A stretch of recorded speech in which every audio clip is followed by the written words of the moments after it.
Hey everyone, this is Mayan Gordon. We are back live at 5, and I have another amazing guest for you guys today. His name is Michael Lee. And before I let Michael introduce himself, you guys know what to do. Go ahead and post in the comments at least one thing that you're grateful for today. And where in the world are you watching from? I'm coming to you from Spokane, Washington. And Michael, where are you coming to people from? Johannesburg, South Africa. It is 2 a.m. here. Amazing. Thank you Yeah. so much for waking up early to make time for us today. I got an immediate question right after you introduce yourself, which is going to be, how did you end up in Johannesburg, South Africa? But first, why don't you go ahead and tell people, who are you? How would you describe yourself as a person? Okay, so first of all, I'm going to play the same game as everybody watching, which is what I'm grateful for. And one thing I'm grateful for is I got a puppy yesterday. Oh my goodness, what kind of puppy? Tell us more. He's a mix of everything, but I think mostly Lab and Alsatian, and then some other stuff. And then my dog that is 10 years old, and I've had her the whole time. She's kind of the opposite. She's Alsatian mixed with Lab, the other way around, and she's very unimpressed, extremely unimpressed. She's not happy. I'm trying to make them both happy. When you bring the new puppy and they're like, who is this? And why are they in my house? She was literally sleeping outside this afternoon. She wouldn't come in. Oh, hilarious. She's mad at you for sure. She's really upset. But anyway, she'll get over it. She'll get over it. but I am grateful for the new puppy energy. And so to introduce myself, I mean, it's a tough thing to introduce yourself, isn't it? I am an African American, which you can see quite clearly. But now I've been living in South Africa for the last 17 years. I focus. I'm a creative professional. I've been working in the film and TV industry my whole adult life, but I focus mostly right now, in addition to writing and producing screen content, I'm focusing a lot on training people and organizations in creative thinking and creativity, innovation mindset. That's awesome. That sounds really interesting. And we will definitely dive into some questions around that. And I encourage anyone who's watching right now, if you have questions, please feel free to post those in the comment section. Now, where did you grow up? It sounds like you didn't grow up in South Africa. Kind of bring us back to the origin story of Michael. Okay, I'm not sure that I can say I grew up, but the theory that somehow I aged from where I started, I was born in Connecticut. I moved to California when I was very young. I didn't choose to do that. I was kind of dragged along, And then I was there till I was 11, went back to the East Coast, ended up in Boston and back to California, went to college in California, and then decided to become one of those Americans in Prague in the 1990s. So it was a big thing then. And I lived in Prague for 7 years, came back to New York for a few years. And right around the time of 9/11, actually ended up moving right after that to South Africa, where I had been wanting to come for quite a long time. And I've been here since. What drew you to South Africa out of kind of all the places in the world? What connection did you have to the country? No, well, at first, nothing. I literally came by accident or karma. My girlfriend at the time, her sister was in Cape Town studying, and we were having a terrible time of it. We were in that 7-year itch, or what do they call it?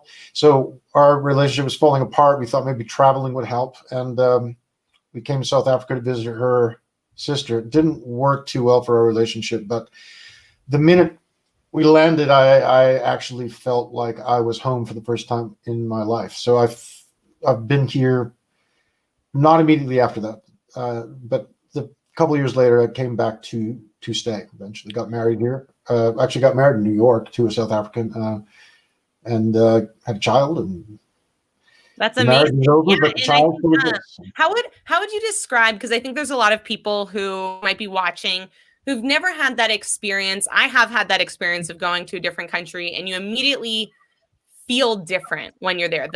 The community feels different. The vibes, so to speak, feel different. What was it about the atmosphere there or the feeling that you had in South Africa that really made you feel like this is home for me?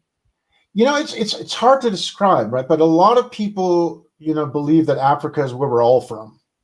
And I really have that feeling of like, that feeling that people have had where they land on the tarmac and they feel like kissing the ground.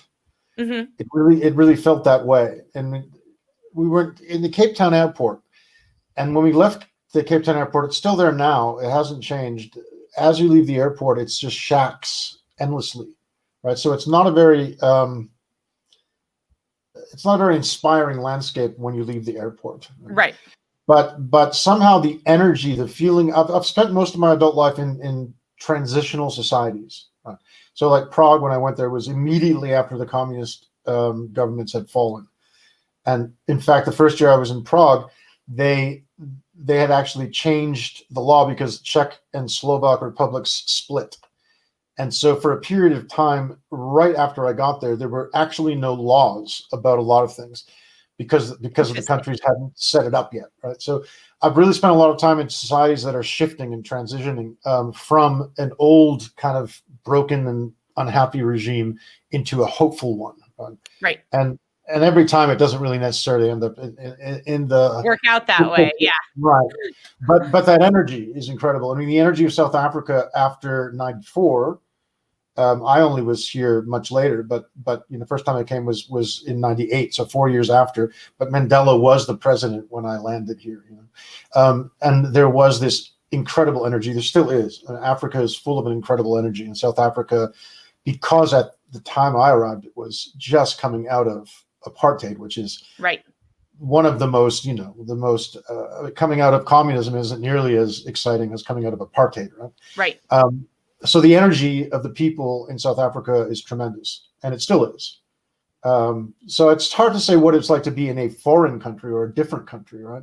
But to be in a country in transition is got an incredible energy, and the States at the time was, of course, not in a very good energy at all, right? It was kind of dealing with 9/11 and dealing with this sort of beginnings of the rift that has gotten to its peak. It was almost the opposite of that kind of energy of going, from kind of broken to hopeful. In the US, you kind of experienced the things had been so great and now they're deteriorating, so to speak. And that energy of loss and of anger and frustration is very, very different than that feeling of hopefulness. And I love that you're using the word energy, because that really is, I think, in a lot of environments, what it comes down to when people either love the environment or they hate the environment. It really often reduces down to what is the energy that's being created by the people who live there.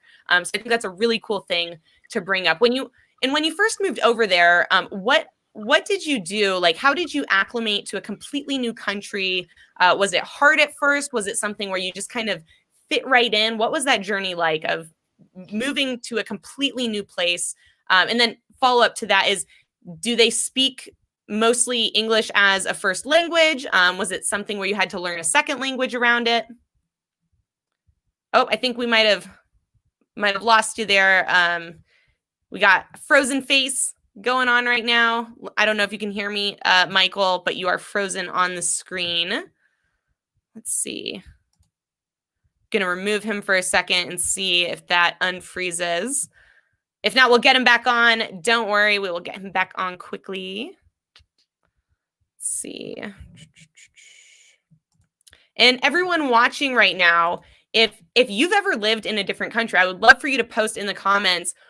And when I say different country, I mean different than you were born in. What country have you guys lived in, whether it was a short period of time, just for a month or two, or whether it was years and years? I'd really love to hear from you guys about your experiences living or even just traveling to other countries.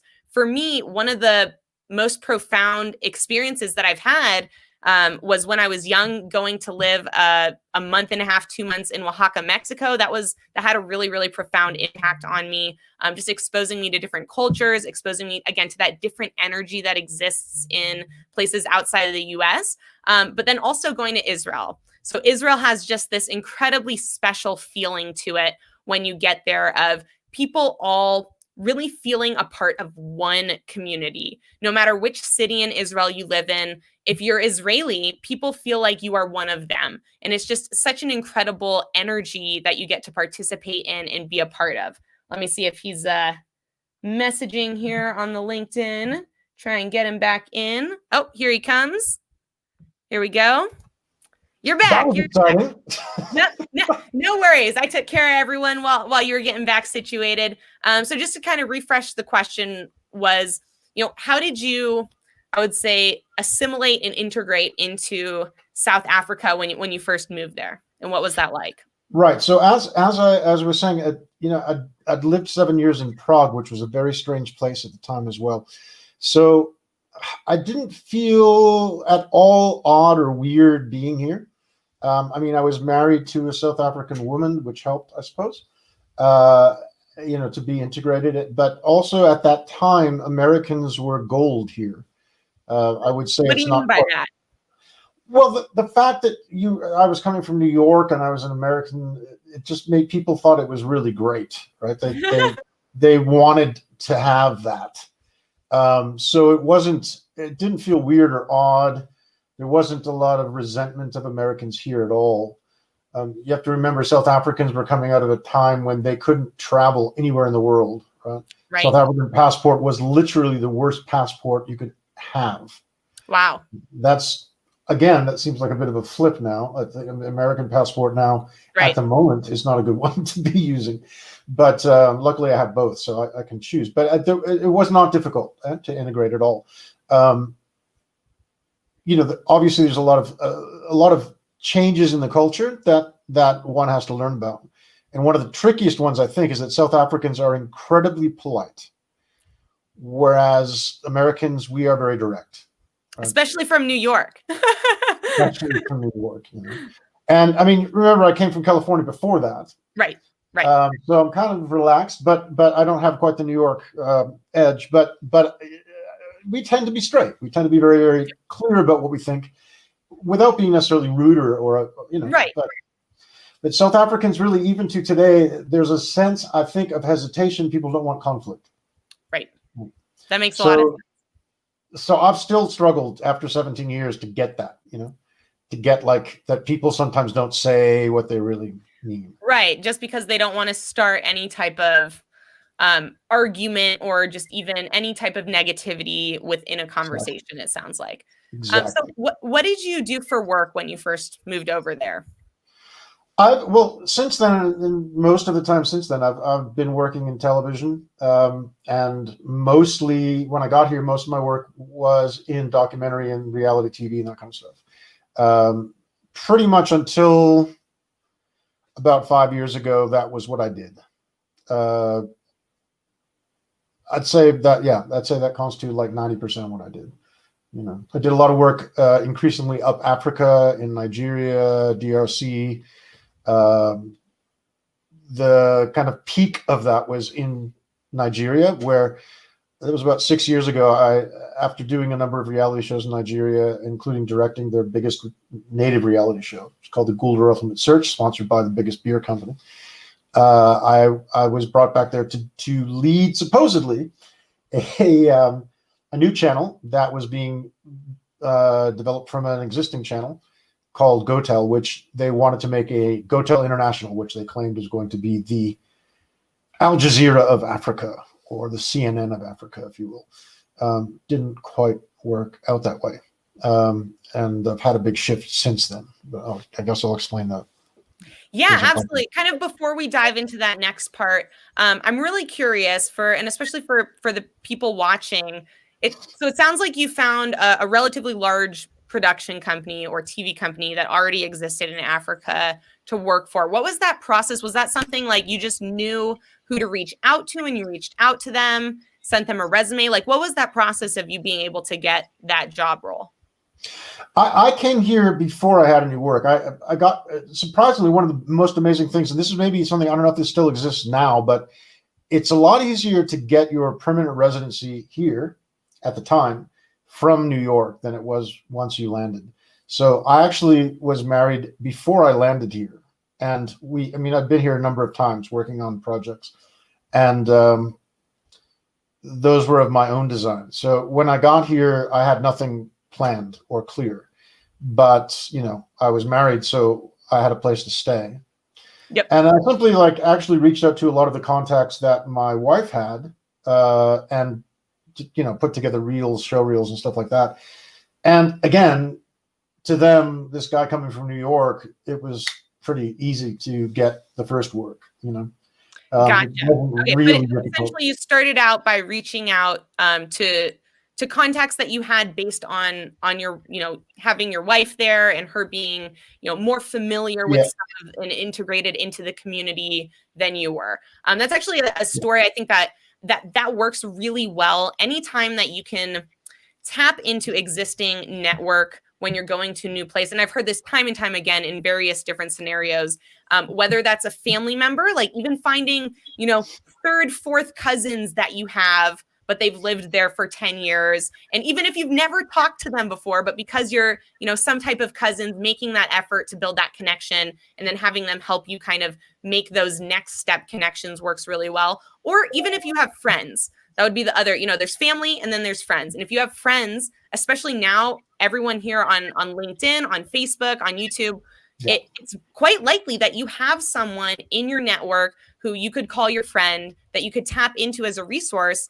no matter where in the world that you wanted to go. And I think that's a really fun thing that a lot of people haven't actually really thought about, that if they wanted to go travel somewhere, they might be able to do it actually very affordably because maybe there's someone who let them stay with them. Maybe they don't have to pay for a hotel or an Airbnb. Maybe there's someone who can help find them, you know, temporary work while they're there so that you're actually making money on your vacation and able to afford it that way. Because, and the reason I put that out there is I come across so many people who want to travel, but say that they can't afford it.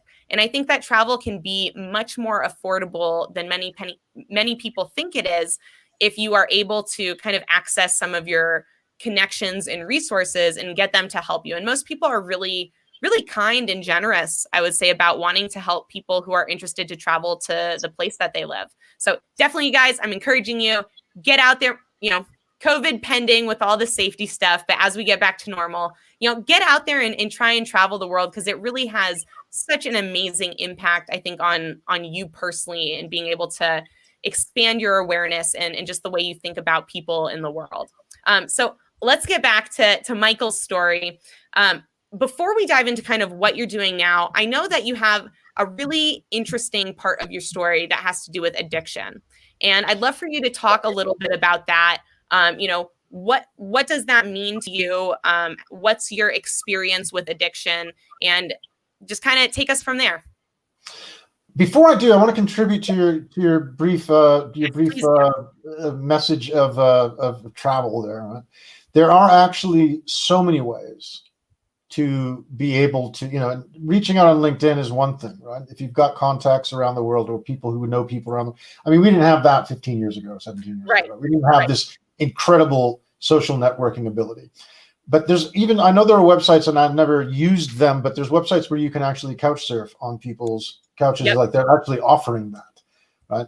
They actually want people to come stay with them because it's interesting. I don't know, again, with COVID and stuff, it's going to be a bit different, but as it passes. So there's a lot of opportunity, right? Absolutely. And people should reach out for that. So yeah, let me tell you about what you just asked about. So essentially throughout my period here, but it began before here, really. I spent most of my life, like probably a lot of people have, feeling very excluded, feeling very uncomfortable around people. It started when I was very young. I was very smart. I had always the best grades and stuff, and I felt very disliked. And it's only been lately, looking back at all of that I realized that it was probably a lot of it an illusion. Like I didn't really actually get as disliked as I thought. And I probably behaved in a lot of ways that pushed people away, even when I was very young. I know that when I was like 2 years old or 3 years old, I was supposed to do like some commercial for Hot Wheels. I don't know if or Big Wheel. And I apparently totally blew it because I just screamed the thing out. But so I think I was, already when I was young, developing a sort of dislike for myself. Right. And that translates into something that people don't want to be around, even when you're 10 years old. Right. So I believed for most of my life that I was simply unliked or dislikable or not really okay. And I carried on. I mean, we carry on, right? We have to survive. We keep doing things. And I've always tried to do these really big things. And I think a lot of it was trying to impress people, right? Trying to make them think, okay, well, he's done this great thing. But over and over again, as the things got really big and got really out there, a lot of them fell apart at a very late stage, so I was working in TV and documentaries, for instance, in South Africa, but the stuff I really wanted to do, there were a number of documentaries I really wanted to do, and they just never could quite happen. The really big ones, the ones that needed a lot of support and a lot of money, because I didn't know how to deal with people at all. Eventually, and this might be funny to some people, and some people in South Africa can't even understand it, because my drug of choice was marijuana. And a lot of people think that's ridiculous, that that's a problem, right? But actually, I've come across a lot of people in the last years, as I've been involved with recovery, and that were actually destroyed by marijuana. I know one guy who spent a couple of years in a psychotic ward because of marijuana after only using it for a very short time. So I basically kept going and having my life improve while being high a lot of the time. Mm-hmm. And I was, the kind of person who would get high in the bathroom or whatever before a production meeting, Yep. I sort of became known for wandering around high, and people kind of tolerate it when you're in the TV industry, right? They kind of figure it's okay. You know what you're doing. And especially marijuana, it's not a big deal, right? Right. But it was a big deal. And I completely stopped for a couple of years. About 12 years ago, I was involved with something called Landmark Education, which is a training methodology around transformation. And really, literally, my life in that about a 2-year period exploded with greatness and joy and pleasure and success.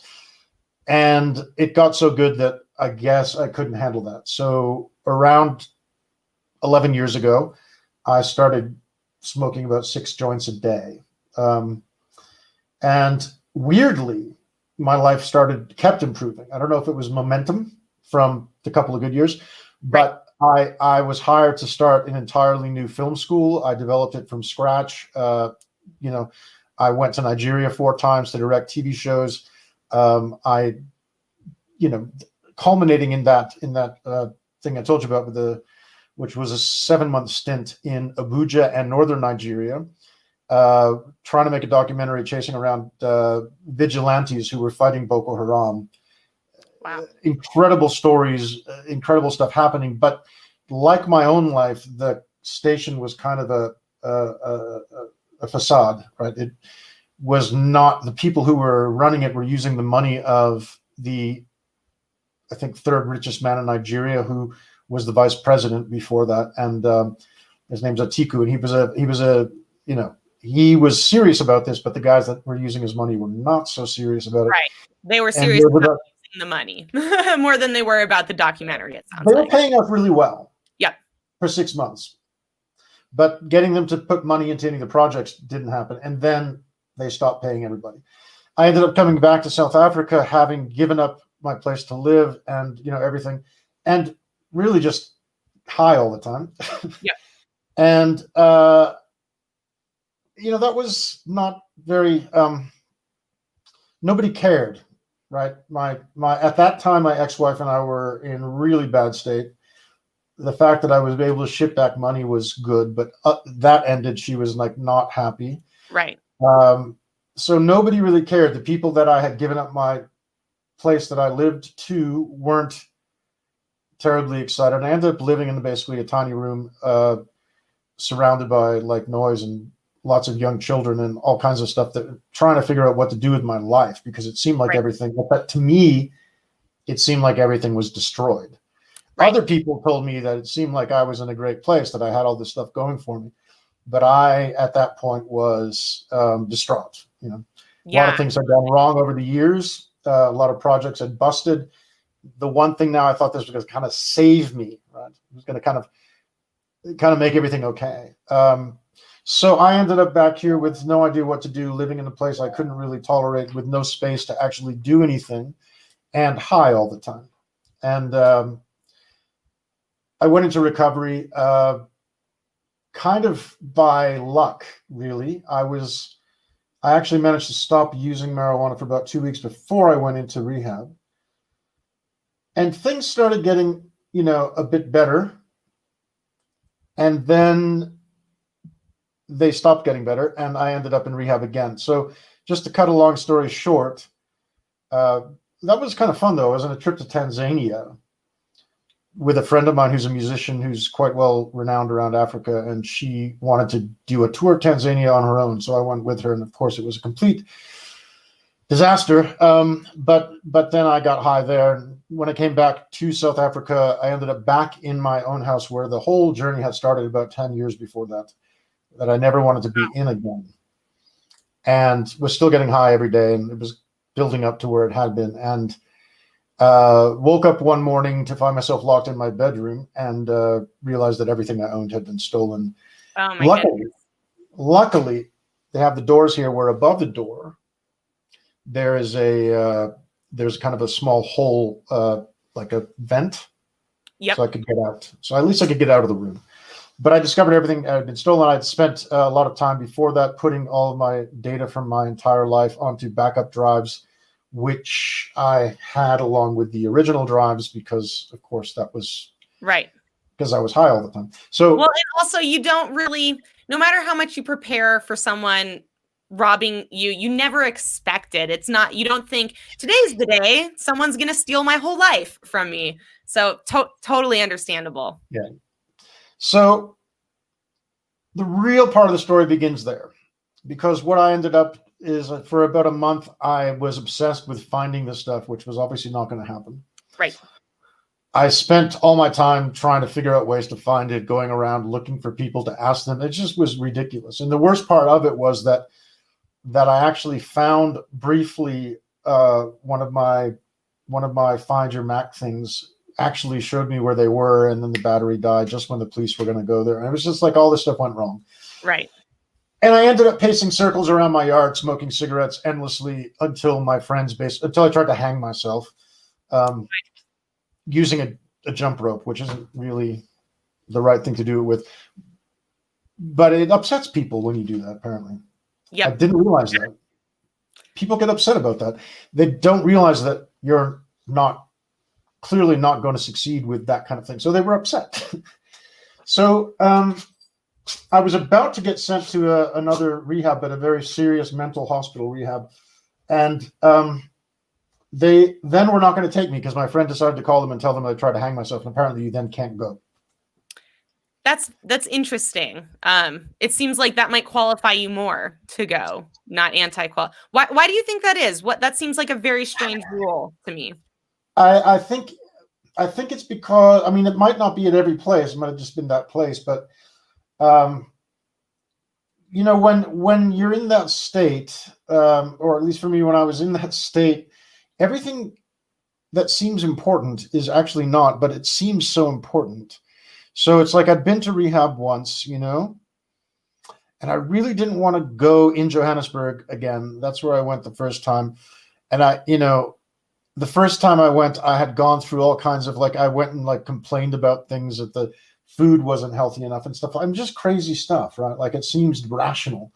But as to why they wouldn't let you in if you try, I guess they don't want to take that, they'd have to take you. They'd have to take you in a certain way, I guess. And the particular place I was going maybe doesn't do that, but they'd have to take you in and confine you or something. Put you I got you. They just didn't have the I guess, procedures set up to be able to deal with that. Yeah.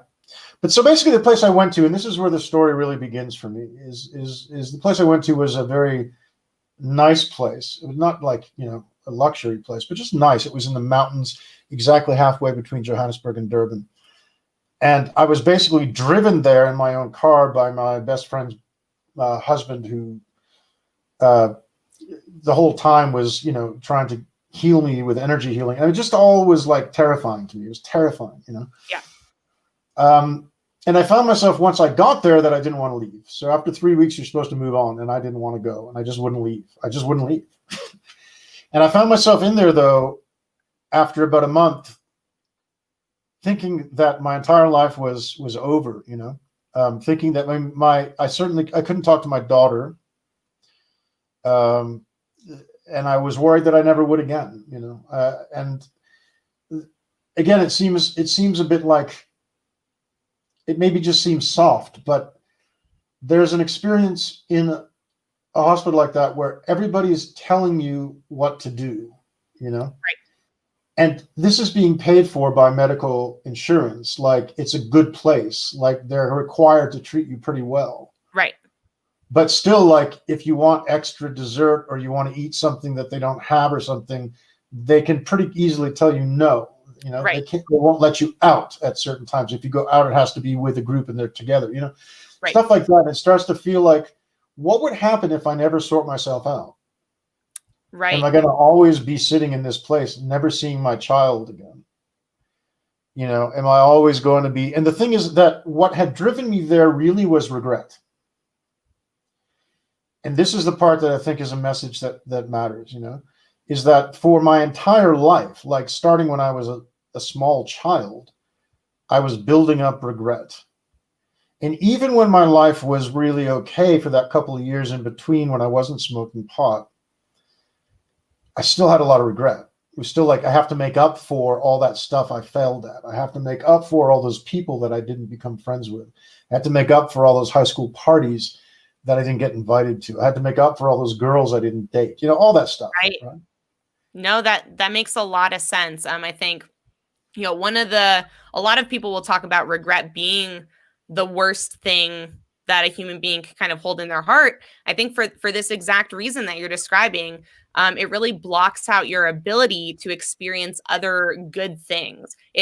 You can't be regretful and truly happy at the same time. Regret will steal your own internal energy away from you to where the best things on the outside could be happening, but internally you're not experiencing those things because you are still experiencing the feelings of regret, which I think tend to be shame and guilt. Those are, if I think about what is regret, it is a combination of those two things of shame and guilt for things that are in the past that you no longer hold control over. And that's part of, I'd say the other feeling of regret is almost like a helplessness or a lack of control for being able to change those things. So absolutely, go ahead and continue. And I'd love to hear maybe, you know, how did you transition from that state of not wanting to leave towards being able to leave? And it sounds like really start to make things better in your life. Well, leaving, I just got thrown out eventually. To be honest, right? I can't take credit for that. But what I've done in the past few years is that I first of all, I left that place and I went to Cape Town. I didn't want to come back to Johannesburg. I was terrified. And I spent about a year on the beach, literally on the beach. Like, the place I was staying was right where the surf was. And I tried to survive, you know, doing odd jobs on the internet and stuff like that. Yep. But at the same time, keep it low, right? And just keep a low profile. And right. Slowly I started to actually kind of realize, and this is, I think, the key to regret, because the funny part about regret is it's all in your head.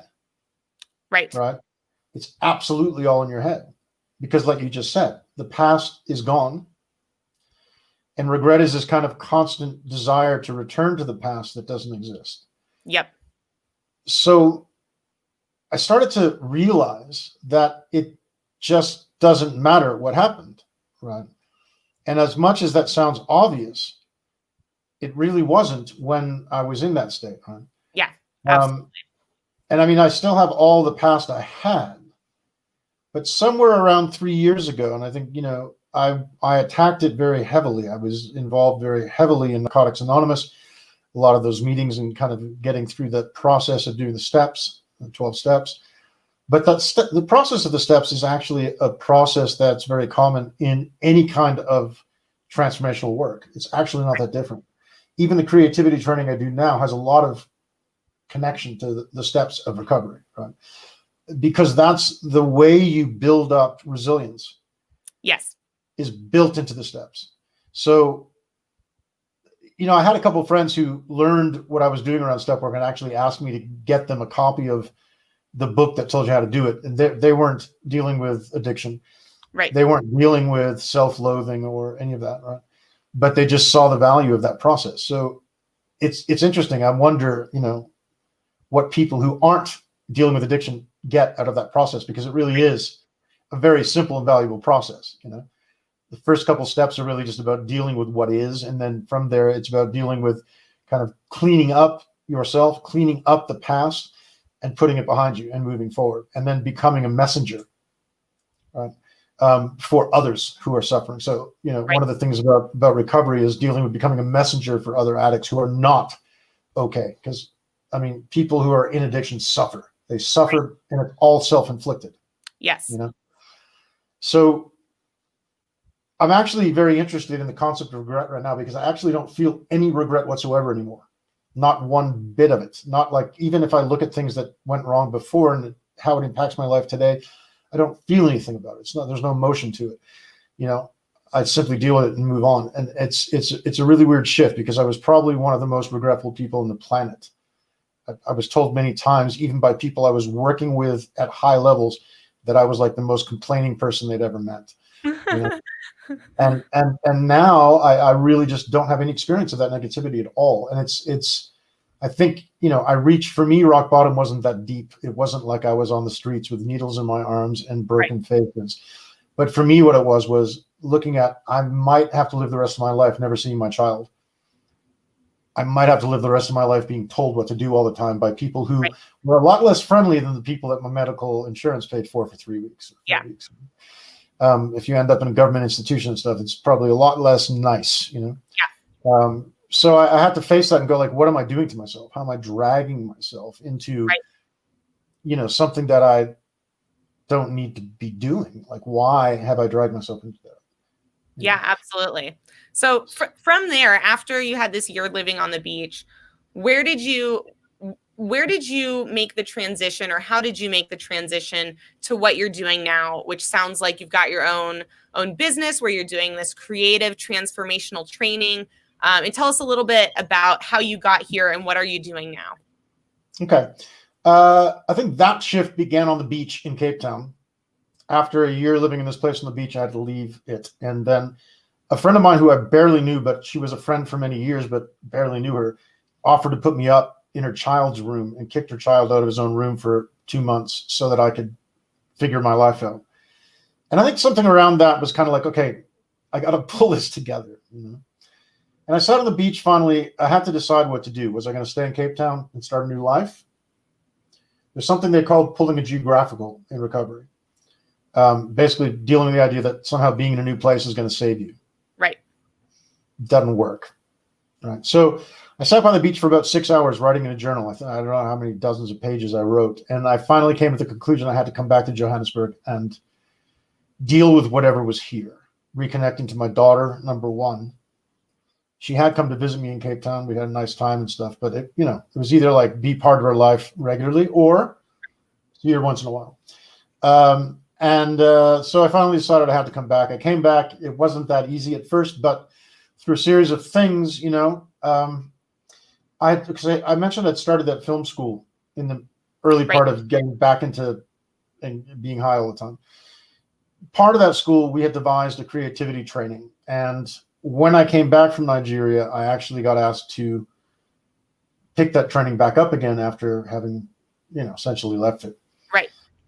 At the time, there were no books that we usually used, so I had to devise the training myself. And over the past 5 years from that time, I had year by year started to develop the creativity training of my own, which was based on a lot of reading and research. It was based on a lot of the same kind of principles that we were using books for, but I started to notice a synergy, like a kind of connection between the ideas that fit into a very simple step-by-step kind of process. And so finally, about 2 years ago, as part of, I think, my shifting process of leaving behind that kind of nagging regret, I decided to step out and bring that training into the adult world, into the business world. And I was terrified, actually. I was not, I'd learned to speak in front of people. I ran classes and stuff, but I was still terrified. The first few sessions I did as information sessions to get people. But by the third or fourth one, I started getting good at it. I started liking it. I started actually enjoying it. So what happened about 2 years ago, I started doing that. And, at this point, a couple of years later, I've now got a completely automated version of it. In other words, videos, 65 videos that people can watch, and with text. And I've written a book about 350 pages, which I'm trying to figure out what to do with. And I've trained in partnership with, I did coaching training to become a certified coach. So now I'm certified NLP practitioner, life coach, executive coach, abundance coach, and I've been certified as a master creativity coach. And with my trainer who trained me in some of that stuff, we've partnered to train other people to be certified creativity coaches. So that's one of the main things I've been doing. And there's other stuff I'm doing, but that's like sort of the core of it. And, what's interesting to me, though, when we talk about that experience, and again, like sometimes I feel like it's really not that big a deal, right? People have gone through I've heard so many shares in the rooms in recovery that are so much more horrific, and sound just, people getting shot with shotguns in the, while the other guy was standing next to them, they watched this person get shot because they were stealing stuff so they could buy heroin and stuff like that, crazy things. But my experience, for me, it's remarkable to me that like I'm sitting here today and I do not feel, I couldn't live alone. I was terrified to live alone. I got my puppy. I told you yesterday, I've got 2 dogs. And I live on a property where there's another guy that owns the house living in another part of it, but I live alone. I spend most of my time during COVID alone. I've spent a lot of time doing this, right? Talking to people that I've never physically met, but I've talked to them so many times. I've coached them. I've worked with them online, that I feel like there's dozens and dozens of people that I know intimately that I've never physically been in the same room with. Yeah. But I'm not scared to be alone. And I was for most of my life. I was terrified. Absolutely. So what I'm interested in doing now, and it's going to take some time, but I'm really interested in figuring out what the step-by-step process to help people get away from regret is. Ooh, I love that. That is so valuable. Absolutely. Well, go ahead.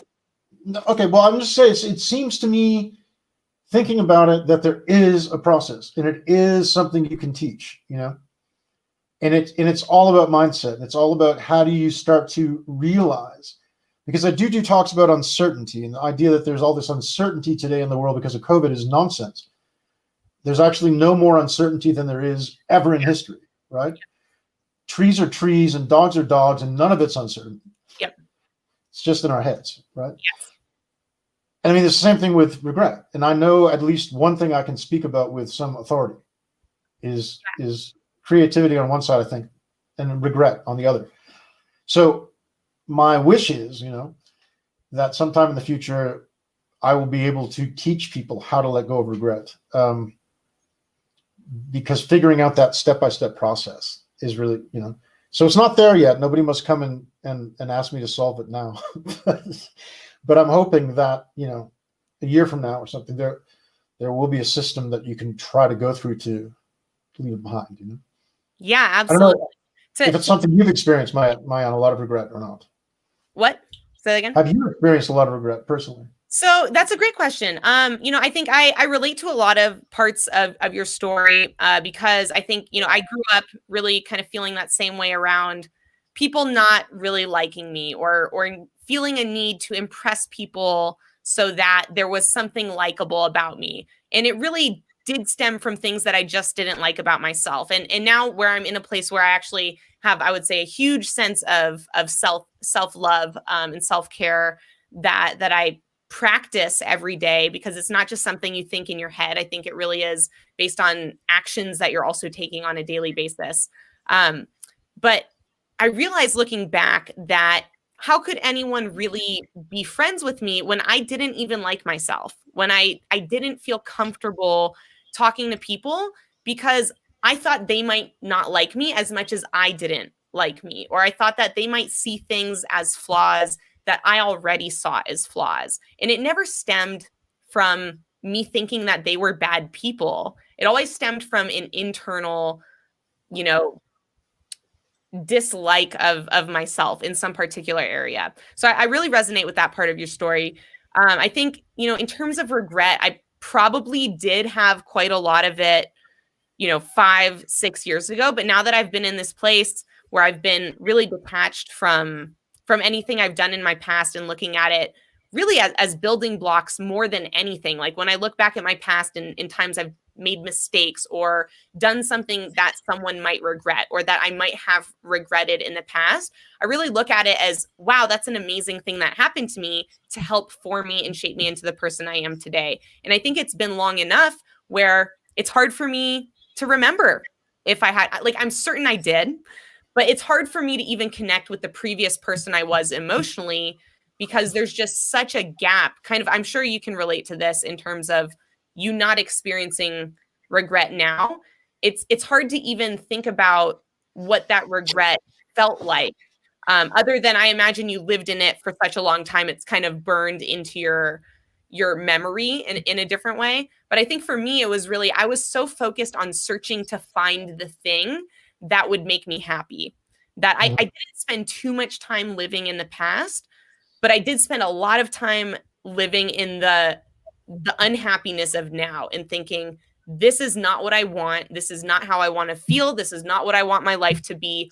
What do I have to do? What do I have to find to fix it? I think having that fix it mentality is something that is really negative towards being able to make that progress instead of having a mentality of really looking in and thinking, what's wrong with my thinking? And realizing that people are not born thinking negative things. They're not born thinking things that are self-detrimental to your own psyche. And it's something you develop through experiences. You develop it from outside influence, from the media, from all these different sources that tell you, you should be this way, or you should be doing this. And once I really became aware to the fact that the negative things I was feeling about myself were not things that I had come up with, but were things that were external. It then was just a process of blocking out and combating those external factors with internal positive factors. So that was kind of my process for being able to deal with getting away from I would say, regret and self-loathing. But I think luckily I didn't spend too much time thinking about the past. And part of that, honestly, was just because the past was so horrible. I didn't want to live in it. I was like, I don't want to think about that mistake I made. Let me just think about how to make now better. And, it probably would have helped for me to think a bit about the past a little bit more, to think what was a decision I could have made that might have led to a different result. I think that's, a process that can be valuable as long as you're not attaching the regret to it. But it is very hard for anyone to look at past failures and mistakes. We're definitely emotional creatures as human beings. And it takes a lot of practice, I think, to be able to detach your emotions from things where they're naturally pulled to. It's interesting, Maayan, that I found that regret is something that a lot of people experience. I've found as I've gone through things. I've actually spoken a couple of times to a group of people that was just a small thing. It wasn't a big deal. It wasn't like I was speaking. It was just like a group conversation. Right. And I expressed my experience with regret and overcoming regret. And I had people reach out to me privately to say, like, could I help them? Right. And it was really kind of like, not really yet, because I haven't figured out the formula. Right. Right. And I mean, yes, I'm a coach or whatever, but it's that's like an engagement of a long process. But I want to figure out the formula, because I believe that the experience we're taught, and if you come on something like LinkedIn or Facebook, most people will not post negative stuff. Right. But they are experiencing it, right? So most people will not go out there and post like, oh, I feel so horrible today. Right. But they feel horrible all day. Yep. And it becomes in a way a sort of worse thing now, because they're demanding, there's a demand that they put on a good face, but they're not solving the problem inside. Right. And that is something which someone like yourself, who's getting on here every day with a very positive message, which is actually authentic, right? Yeah. And I think one of the things I'd like to bring up around that is part of the reason I have this different experience and this different, I would say, ability now to really live in positive moments 90+% of the time has to do with the fact that I lived in complete negative moments for years and years and years, in such a way where all of my energy went to, how do I not live in this type of negativity? And you guys, it took so many years before I could get to this place where I have internal and mental processes around dealing with negativity when it pops up to make it go away very, very quickly. And that involves, I would say, a lot of things that we know of, like talking to someone who supports me, like talking it out with my husband or my partner, Jesse, my business partner, or going on a walk. Like literally sometimes, I feel bad and I know right away, if you go on a walk outside, you're going to feel a whole lot better and start thinking about the beautiful trees and much, much more positive things that you'll be able to let go of that negativity. Because I think one of the difficult things about living in negativity is there's some part of our brain that wants to hold on to it. And I'm not sure I understand why our brain does that. Maybe it's because we feel like we can control negativity better than we can positivity. Again, I don't know. I don't have the answer to that. What I do know is that when I start to feel negative, if I give that negativity some of my thought or emotional energy, I will start to want to hold on to it more and more strongly. And that was something I really noticed through kind of my years of negativity was the longer I gave it my attention, the harder it became to break away from it. Like it felt like it became so strong that I had absolutely no power against changing. And you kind of get into this place of despair where you're like, fuck it, it's never getting better. Like my life sucks. Everything sucks. And I definitely got there a lot of times and then would think, why did I get to such a place emotionally where I felt like it was impossible for it to get better when literally nothing had changed? And I could see that. I could be like, I started out feeling this way where it was kind of bad and it got to this place where it was horrible, but physically in my environment on the outside, nothing had changed and it was completely internal. And I kept thinking, why? Why does that happen? Why does that happen? I know we're running out of time, and so I think you've given me the perfect bridge to close on my side. Because what I've discovered or realized, and this is around my creativity work, but it applies to regret, it applies to what you just said completely, is that all of us are addicts, right? Now, a lot of people like to say that kind of glibly and blithely and say, oh, but everybody's addicted to something. I'm addicted to drinking too much water. I don't mean that, right? And this is perhaps the only profound thing I've said in the hour, but I think this is somewhat profound and useful. We're all addicted to ourselves, right? So here's a statistic that's very interesting. 98% of 5-year-old children are rated as creative geniuses. Whereas, and this is a test that was done by a very, very, very famous creativity expert who worked with NASA many years ago. He tracked over time that when they reached 10 years old, it went down to 30% of them. 15 years old, it went down to 12% of them. By adulthood, all of us as adults, about 2% of us still rank as creative geniuses. Now, why is that? All of us start that way and all of us end up there, right? And my belief is, everybody says school. There was a guy named Ken Robinson who passed away about 2 weeks ago who had a very famous TED Talk, the most watched TED Talk of all time, about how creativity is destroyed by school. But you have to look at society behind the schools, right? And the way, talking about fourth industrial revolution and all the industrial revolutions, until now, until today, it was all designed to set up a school system that was designed to crank out people who all could fulfill the roles in society. Yep. But school, society are tiny compared to self. And I firmly believe that self is the reason why we all lose our creativity, because we all are designed as human beings to make judgments. And all of you right now have spent the last hour, right, listening to this, whoever we're talking to out there. You've been making judgments the whole time, right? The whole time we've been doing this, you're going, is this guy saying stuff that's sensible or not? Is his experience that exciting or not? Do I want to keep listening to this or not? We're doing that constantly. We're machines that just do that. Yes. Right? And as we get older, we start to put those things into place as coded kind of, programs. Yeah. Yeah.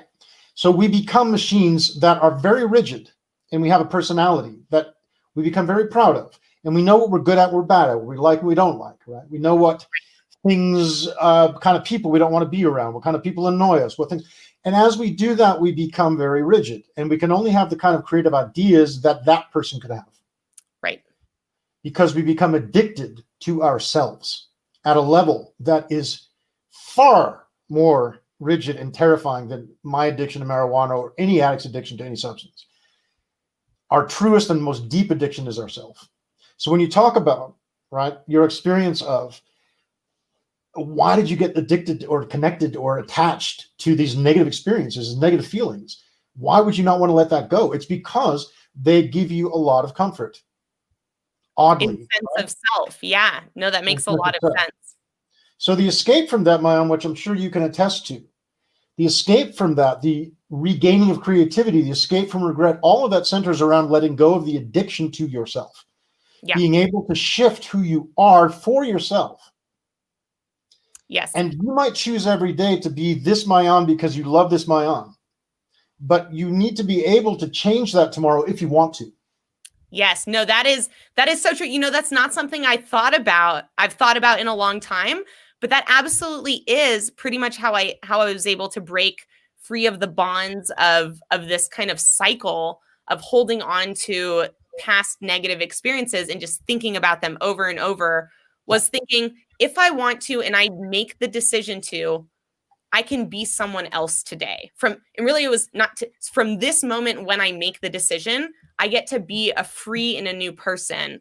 And that idea was very, very liberating, that I didn't have to be the person who made those mistakes, that I could be an entirely new person.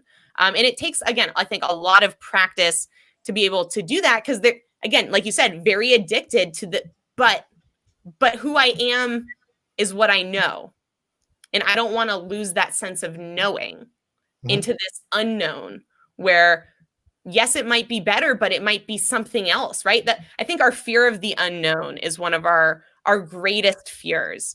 And being able to make that leap of faith into the unknown and leave behind your past is a very, brave, I would say, thing to do. It takes a lot of courage to be able to do that. And I think what pushed me there was just really going, I can't continue living this way.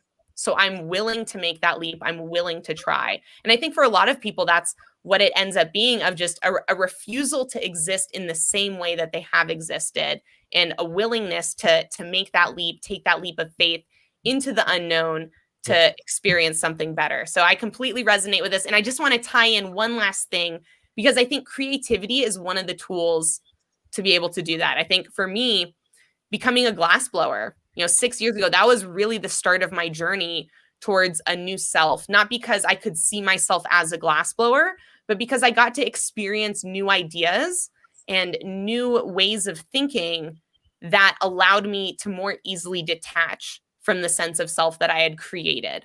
And I think that that's a really interesting thing that art in general can do, whether you think of yourself as a good artist or a bad artist. Just participating in the experience of creating art can really open up your mind to a different level of thinking about who you are and who you might become. So I just encourage everyone to get out there and do some artwork, whether you think of yourself as an artist or not, because it might unlock some of this power of creativity, which allows you to start making these mindset shifts. What are some last things you want to leave us with, Michael? And if anyone wants to get in touch with you, either just to talk more to you, ask more questions, find out what you're doing now, in more detail about your creativity training, how would they reach out to you? Okay, so let me answer the last thing first, because the easiest thing, we're on LinkedIn. Everybody here's on LinkedIn. Just hit me on LinkedIn. Please feel free to message me on LinkedIn, and we can connect and take it from there, rather than sending you to some website or email address. Keep it simple, right? Gotcha. I want to add to what you said, Mayan, because we don't want to make the mistake of thinking that creativity only means art. Right. It's one of those mythologies that many people get into, because I call the work I do innovativity, because I've mixed the words creativity and innovation together. And it's not just for fun. It's because I want people to stop thinking that creativity and innovation are two different things. Right? They really are the same thing. They're part of the same process. So if you don't want to do art, please listen to what Mayan said, but then do something else that's creative. Business is the most creative activity known to man, according to one famous Japanese person that you can find on my website. But the business is creative. Science is creative. Right? Yes. Technological things are creative. There's many ways to express your creativity. So I would add to what you said and say, go out and do art or do something else creative. Right? Yes. But what you said is tremendously important, and I'll just reinforce that before we go, which is The way out of any badness you have in your life is you, right? Or me. And what you said is beautiful. And I really appreciate that you've shared that, because ultimately, reach out to me on LinkedIn if you want to talk. Ultimately, my last message is very simple. All of it is an overcoming of addiction, and it's easy to do once you get to that rock bottom, whether it's a drug rock bottom or a life rock bottom. You choose it, and it's all about choice. So ultimately, we just want to choose the life we want, and it's actually much easier than the person thinks when they're in the state of thinking they can't. Yes. Yes, absolutely. I completely agree with that. And if you're in a state of thinking right now where you feel like you can't, I would definitely say reach out to someone who can give you a little bit of encouragement, because sometimes that's really all it takes. It's very hard for us to tell ourselves something that sometimes we're actually very willing to listen to from an outside voice, especially if we trust or respect that person. So thank you guys all so much for listening, for watching. I would really appreciate it if you got value out of this to either tag someone in the comments or share the link to one of your social profiles. I think that this interview has been amazingly valuable. I know that I got a ton of value out of this, and I really, really appreciate you, Michael, hopping on, especially at such an early hour over there. So thank you so much for your time. I hope you guys have an amazing night or morning wherever you're watching from, and to see you again tomorrow.